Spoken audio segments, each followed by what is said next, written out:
Welcome to This Explainer. Today, we are completely cracking the code on Cambridge IGCSE Mathematics. We're zeroing in on the 0580 syllabus, specifically focusing on geometry and mensuration. We're going to break down these assessments by deliberately building our understanding from the ground up. We'll start with those basic, flat, two-dimensional shapes and scaffold our way all the way up to those complex, intimidating, three-dimensional composite objects that you're absolutely going to face in the final assessments. By the end of this, you won't just be blindly memorizing formulas, you'll actually see the hidden structural logic behind literally every shape they throw at you. Here is our roadmap for today's explainer. Number 1, compound 2D area challenges. Number 2, arcs, sectors, and angles. Number 3, prisms and cylinders. Number 4, spheres, cones, and pyramids. And finally, number 5, composite solids and frustums. Let's get to it. Section 1, compound 2D area challenges. Moving right along. So let's look at a very direct scenario straight from Student Assessment 1. Imagine you've got a standard rectangle, 4 centimeters by 6 centimeters. Simple enough, right? But it's not completely solid. A semicircular shape has actually been hollowed out of one of its sides. The assessment asks you to calculate the shaded area. And here's the kicker. You have to give your answer in exact form. Now, when an examiner throws the phrase exact form at you, they're basically telling you to leave the pi symbol right there in your answer, no rounding to decimals allowed. The absolutely crucial point here is breaking the problem down step by step so you don't get overwhelmed by that empty space. Step 1, just find the area of the whole shape as if it were perfectly intact. That's just length times width, or 4 times 6. Step 2, find the area of the piece that got removed. Since it's a semicircle, you find the area of a full circle using pi times radius squared, and you simply chop that in half. Step 3, just subtract that semicircle area from your original rectangle area. Boom, you've found the shaded region. It's literally just a game of addition and subtraction of areas. Before we continue, subscribe to our YouTube channel Ace the Exams at acetheexams_IGCSE to excel in your Cambridge examinations. Click that subscribe button and hit the bell icon right now. Section 2, arcs, sectors, and angles. Let's keep building. Now, examiners love to give you varying puzzle pieces. Sometimes they're generous. They'll give you the angle and the radius and just ask you to find the arc length. Easy. But here, in problems from assessments 3 and 4, you actually have to work backwards. You are given the radius and the arc length, and you must find the missing angle itself. To solve this, you just set up your standard arc length formula, which is the angle over 360 multiplied by 2 times pi times the radius. You plug in the arc length and radius you already know, and then use your algebra skills to isolate and solve for that missing angle theta. As we prepare to leap into full 3D geometry, we really have to understand the geometric difference between a flat 2D sector and a 3D prism that's created from that sector. Think of a single perfectly flat slice of pizza. That's your 2D sector area. But if you picture an entire deep cake sliced that exact same way, and you pull that slice straight up, that is your 3D sector prism. Assessment 5 tests your ability to bridge this exact gap.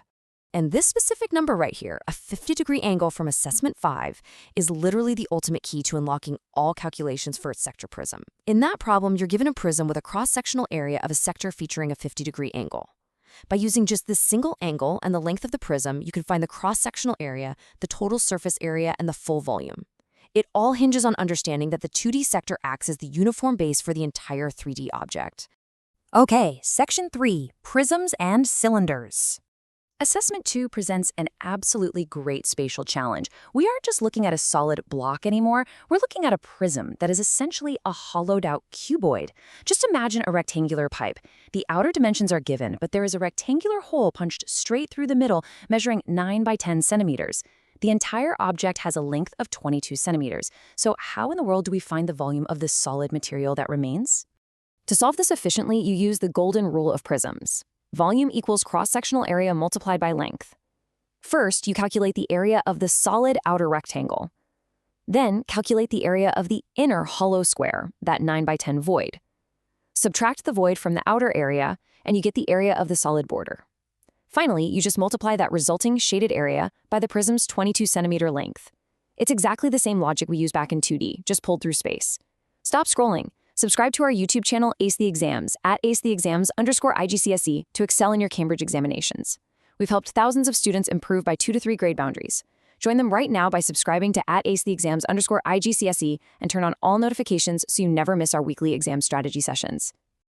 Let's navigate a very similar problem from Assessment 1, where a cylindrical tube has different inner and outer diameters that we have to handle. We have an inner diameter of 6 centimeters and an outer diameter of 7 centimeters, with a shared length of 15 centimeters. Think of it exactly like a metal pipe. We need to find the total surface area, which is a notorious trap for students who forget how many surfaces a hollow tube actually has. Calculating the total surface area of this hollow tube means meticulously adding every single surface exposed to the air. Step 1 is the inner curved wall, found using that 6 centimeter diameter. Step 2 is the outer curved wall, using the 7 centimeter diameter. Now, step 3, this is where most mistakes happen. You absolutely have to calculate the area of the two tiny ring-shaped ends. That's the outer circle area minus the inner circle area, multiplied by 2 because there's a ring at each end of the pipe. Finally, add it all together without missing a single piece. Section 4. Spheres, cones, and pyramids. Let's see what happens when we introduce tapering 3D shapes. Assessment 5 throws a totally fascinating conceptual curveball right at you. It tells you that a cone and a sphere actually have the exact same volume. It gives you the sphere's radius of 6 centimeters and the cone's height of 6 centimeters. It then asks you to find the base radius of the cone. You don't just crunch numbers here. You literally have to equate the volume formulas themselves. You set 4/3 pi r cubed equal to 1/3 pi r squared h, plug in those sixes where appropriate, and use your algebraic manipulation to solve for the cone's unknown radius. It's brilliant. We also encounter a beautifully complex regular hexagonal pyramid in Assessment 3. You're told the base is a regular hexagon with 12 centimeter sides, and the sloping edges reaching to the peak are 24 centimeters long. To calculate its total surface area and volume, you have to mentally break that hexagonal base down into 6 equilateral triangles. Then you use Pythagoras' theorem with that 24 centimeter sloping edge to uncover the hidden vertical height of the pyramid and the slant heights of the triangular faces. It's all perfectly interconnected. Now, sometimes just a single number, like this 6.5 centimeter radius of a sphere from Assessment 3, is literally the only dimension you need. Because a sphere is perfectly uniform in 3D space. Knowing just this one radius completely unlocks both its total volume and its total surface area just by using the standard formulas provided right there in your syllabus. Section 5, Composite Solids and Frustums. This is the big leagues. The crucial concept here is the frustum. If you take a standard cone and slice the pointy top off perfectly parallel to the base, that flat top shape left behind, that is a frustum.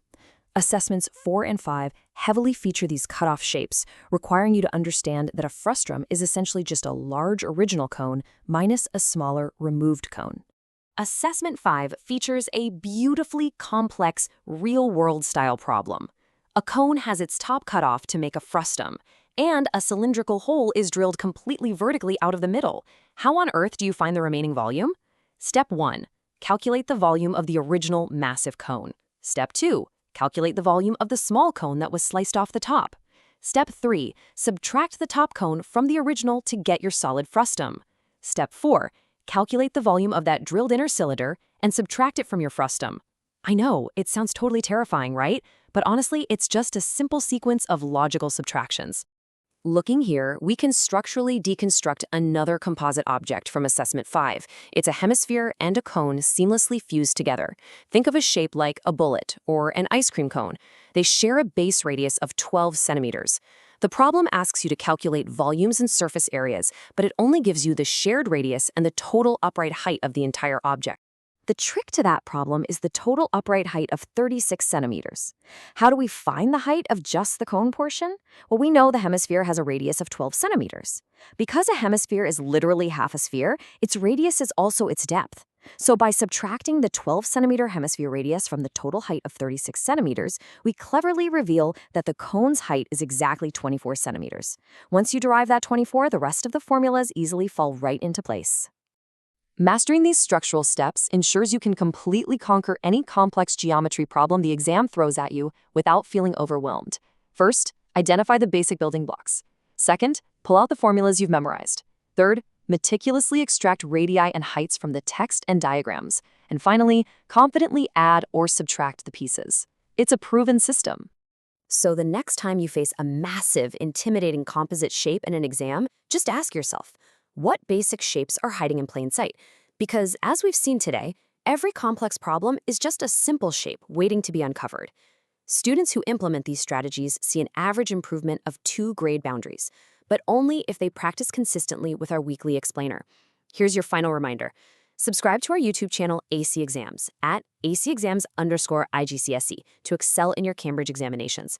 Subscribe right now to at acexams_IGCSE and click that bell. Don't let another exam pass you by. Drop a comment below with your target grade for mathematics and the biggest challenge you're facing. Our team responds to every comment. Like and share this with a study partner. AC Exams, your Cambridge success starts here.